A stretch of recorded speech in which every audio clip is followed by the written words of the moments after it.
안녕하세요. 이 대리석이 일반적으로 보는 대리석 맞지? 이런 것도 다 수입하나? 오늘 마침 우리 저 경매 대망하고 같이 나왔거든요. 이거 한번 좀 여쭤볼 게 있는데, 네. 이게 지식센터 같은 그런 개념으로 지은 걸 거 아니겠어요? 네. 이런 곳에 특장점 같은 게 지금 있겠죠? 네. 안녕하세요. 경매대왕입니다. 안녕하세요. 태양바람입니다. 오늘은 여기 저 경기도 군포시 당정동에 나왔거든요. 모두 땅이 969평이고 건물이 6016평입니다. 아파트형 공장 같은 생각이 들어요. 일단 마침 와서 보니까 여기 경비 보시는 선생님이 친절하게 대해 주셔가지고 한번 들어가 보겠습니다. 일로 들어가면 되죠? 네. 여기가 정문입니다. 이렇게 되어 있는데 이 표면은 이렇게 처리를 했네요. 이게 이 고급입니까? 아닙니까, 이게? 알아요, 혹시? 이 안에 당연히 엘리베이터가 있겠죠. 엘리베이터가 있죠. 상태가, 여기 볼까요? 불이 들어와 있는데, 불은 일단 절전을 시킨 것 같아요. 왜냐면 이 불을 따로 달았잖아요. 이렇게 담궈보면은 전체적인 건 너무 전력이 많이 나가니까 다 꺼버리고, 부분으로 쓰는 것 같아요. 따서. 그리고 여기는, 작동이 될까요? 과연? 안 됩니다. 대략 이런 구조로 되어 있는 아파트형 공장이다. 여기도 한번 가볼까요? 여기도 이렇게 써있어요. 고가 높죠? 현대식 건물로 졌지만 고는 상당히 높게 되어 있어갖고 고는 약 6m, 7m 보입니다. 근데 이게 위에 층도 이렇게 높습니까? 고가? 3층까지만 높고 예. 알겠습니다. 건물은 멀쩡한데 잘 봤습니다. 감사합니다. 다음에 뵐게요. 예. 엘리베이터가 절전이 돼서 올라갈 수는 없고, 여기 바깥에서 볼까요? 이렇게 보시면 알겠지만, 1층의 창문은 길죠? 2층도 그래요. 3층도 그렇고, 4층부터 보세요. 4층부터는 유리창이 좀 짧죠? 저기다 사무용으로 쓴다는 거 뜻이겠죠? 아니면 공장으로 쓰더라도 고가 높지 않은 공장으로 쓸 수 있고, 3층까지만 고가 높은 거예요. 우리 2층 봤듯이 한 6, 7m 되는 높이죠. 그런 식으로 꾸며졌는데 양쪽만 오늘 보고 이것으로 인정을 마치겠습니다. 감사합니다. 안녕하세요. 태양바람입니다. 오늘 저는 경기도 군포시 당정동에 나와 있습니다. 여기는 안양하고 맞붙어 있습니다. 요 사이로 안양과 군포가 갈라지죠. 광명이 붙어 있고요. 안양이 붙어 있습니다. 군포는 시 인구로는 한 30만 정도밖에 안 돼요. 안 되지만 그 주변 안양과 광명과 수원을 연결하는 중앙에 있다고 볼 수가 있어요. 지금도 저쪽을 보시면 알지만 이런 건물들이 요새 말하는 흔히 유행하는 정보센터, 지식센터라는 그런 건물들이 들어와 있습니다. 이것도 역시 그런 걸로 지었어요. 근데 아직 사용 인가가 안 났기 때문에 여기 표기되기는 공장으로 표현됐어요. 옛날로 말하면 아파트형 공장이죠. 그런 걸로 표기가 됐지만 또 만약에 우리가 이걸 입찰을 하게 된다면, 낙찰을 받는다면 우리도 그런 개념으로 할 생각입니다. 왜? 그렇게 해야 대출 같은 게 혜택이 갑니다. 아주 많이 가는 걸로 알고 있어요. 그래서 돈 없는 사람들도 여기 와서 이용할 수 있도록 그렇게 생각을 구상하고 있습니다. 이거는 약 6,000평 그 규모의 건물이기 때문에 우리 입장에서도 좀 큰 물건입니다, 사실. 왜냐하면 270억 떨어져가지고 178억입니다만 그 역시도 만만한 금액은 아니죠.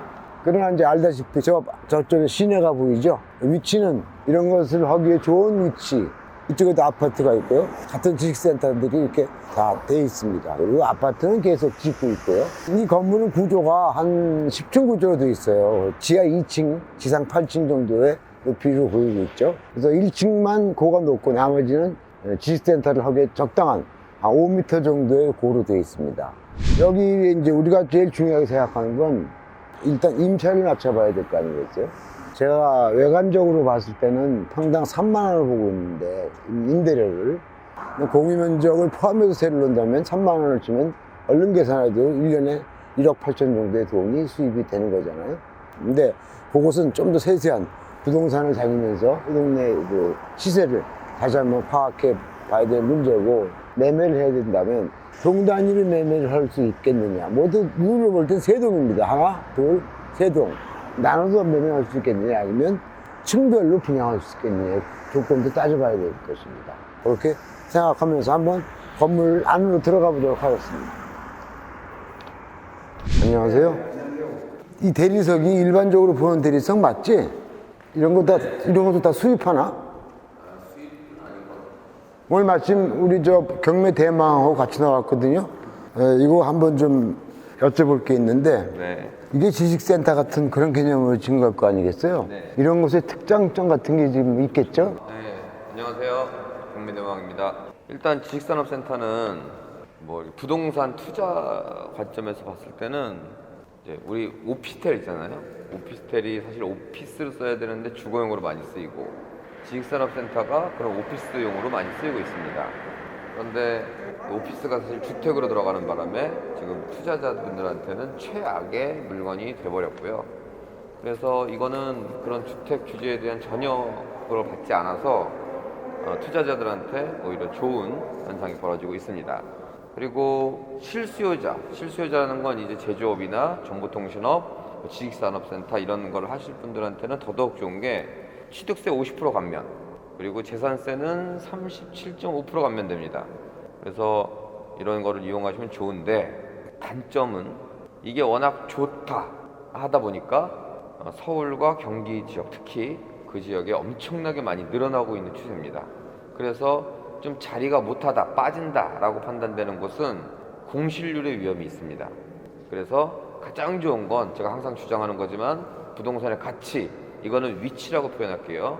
위치가 좋다면 실수요자든 투자자든 좋은 역할을 할 것이다. 앞으로 지금 이 군포권을 말씀드리는 건 아니고 전반적인 걸 다 말씀드리는 거고요.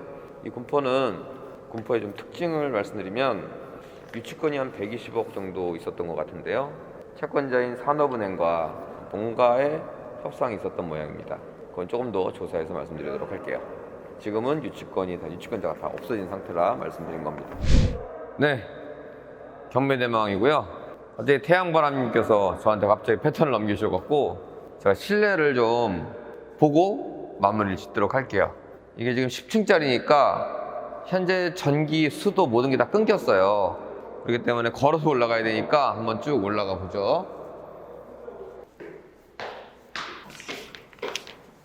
이렇게 2층에 올라왔는데 양쪽으로 사무실이 있거든요. 오른쪽 거부터 볼까요? 자, 한번 쭉 보면 아직 완벽하게 마무리 공사는 되지 않았어요. 하지만 건물은 완벽하게 다 된 것 같은데 좋습니다. 계단이 이렇게 생겼죠? 네, 이렇게 4번 올라왔어요. 보시다시피 제조업도 해야 되다 보니까 고가 굉장히 높습니다. 그러다 보니까 한 층 한 층이 일반 주택의 거의 2배, 한 층이. 자, 한 층 더 올라가 볼까요? 저쪽도 한번 가봐야겠네. 여기는 이렇게 굴곡을 줘서 건물을 졌고요. 이 바깥으로는 통유리고, 저 앞에 안양에 아파트 짓는 것도 보이네요. 보고, 여기는 뭐 화장실하고 엘리베이터 시설. 잘 보이실는지 모르겠는데, 오른쪽으로는 이제 사람 엘리베이터, 이 왼쪽으로는 화물 엘리베이터 이렇게 나눠져 있습니다. 하나 더 올라가 보도록 할게요. 자, 제가 좀 전에 계단을 말씀드렸던 건 보통 아파트는 이렇게 올라오면 여기에 이렇게 문이 있어야 되는데 문이 없어요. 네, 없고 한 번 더 올라가고 여기에 문이 있었으면 좋겠는데 또 한 번 올라가야 이렇게 문이 있습니다. 똑같이 생겼고요. 네, 똑같이 생겼습니다. 높은 고에 멋있는 전망, 이 같은 거는 조명까지 다 되어 있습니다. 좀 숨이 차네요. 그만 올라가겠습니다. 저 이거 카메라 끄면 저 올라갈 거예요. 다시 한번 설명드리도록 할게요. 여기가 배경이 더 좋을 것 같아서. 이런 지식산업센터는 옛날 말로 하면 아파트형 공장이에요. 그래서 여기서 사무실도 하고 제조업도 하고 기타 등등. 제가 오피스텔이랑 좀 비교를 해봤어요. 오피스텔은 사실 이름은 오피스텔이지만 대부분 주거용으로 쓰고 있고 경기도를 기준으로 한 900에서 1000만 원 정도의 분양가를 하고 있어요. 근데 지식산업센터는 진짜 오피스고 진짜 공장이고 분양가는 한 600 정도 선으로 되고 있습니다. 근데 오피스텔만 보다가 요즘 들어 오피스텔도 다 주택으로 한다는 그러한 규제 정책 때문에 이제 저는 이 지식산업센터를 좀 추천드리고 싶은 마음이에요. 하지만 여러분들은 이거는 통으로 다 사는 거기 때문에 이 얘기를 하는 게 아니라 일반적인 전반적인 얘기를 말씀드리는 겁니다. 그리고 지식산업센터나 오피스텔이나 단가 차이는 있지만 임대료 차이는 크게 나지 않아요. 위치가 같다면. 그리고 거기다가 이제 이건 오피스텔은 1가구 2주택이나 세금에 대해서 조금 자유롭지 못하고 지식산업센터는 세금에 대해서 좀 자유롭죠. 1가구 2주택을 당연히 치지도 않고 규제 정책에 반영되지도 않은 그런 게 지식산업센터입니다. 나아가 이제 아까도 실수요자를 얘기해 드렸지만 여기에 입주해 갖고 진짜로 공장이든 사무실이든 제조업이든 하실 분들은 취득세는 50% 감면, 재산세는 37.5% 감면이라는 혜택이 있어요. 또 세금이 또 얼마나 변했는지 모르겠지만 제가 알고 있는 최신 정보는 그렇습니다. 마지막으로 이 지식산업센터는 또 LTV 적용을 받지 않습니다. 개인인 경우는 한 대출이 매매가 기준 한 70%까지 나오고요. 대출이 잘 나온다는 얘기예요. 그리고 법인 같은 경우는 한 80%까지도 나와요. 특히나 제조업을 하시는 분들을 지식산업센터에 직접 들어오신 분들은 아마 그거보다 더 큰 대출을 받을 수도 있을 겁니다. 지원이 많이 된다는 얘기예요. 이런 여러 가지 면을 봤을 때 장점이 꽤나 크고요. 자, 제가 항상 이런 말씀 드린 적 있죠. 돈만 들여서 하는 사업은 누구나 다 하는 사업은 잘 되는 사업이 없다. 자, 그러다 보니까 지식산업센터가 뭐 100% 분양지를 치느니 몇 달 만에 다 마감됐다느니 이런 얘기들이 이제 2016년 정도서부터 쭉 있다 보니까 아마 올해는 어마어마한 지식산업센터 허가가 진행될 거예요. 따라서 아무래도 공급이 많아지면은 임대료나 매매가는 떨어지기 마련입니다. 그래서 이 지식산업센터에 투자하실 분들은 실수요자는 본인한테 맞는 데 가시면 되고 투자하실 분들은 위치를 상당히 고려하셔갖고 서울과 너무 멀다거나 군포 같은 경우는 서울과 굉장히 가까우니까 제가 보기엔 괜찮으리라고 봐요. 하지만 너무 멀다거나 이런 것들은 이 장점만 보시고 그 너무 먼 거리를 선택하시는 실수는 하지 않으시도록 그렇게 하도록 하십시오. 여러분 좋은 물건 낙찰 받으시길 바라겠고요. 저는 좀 더 올라가 봐야 되니까 여기서 영상을 마치고요. 여러분들 모두 부자 되시기 바라겠습니다. 지금까지 경매 대망이었습니다. 감사합니다.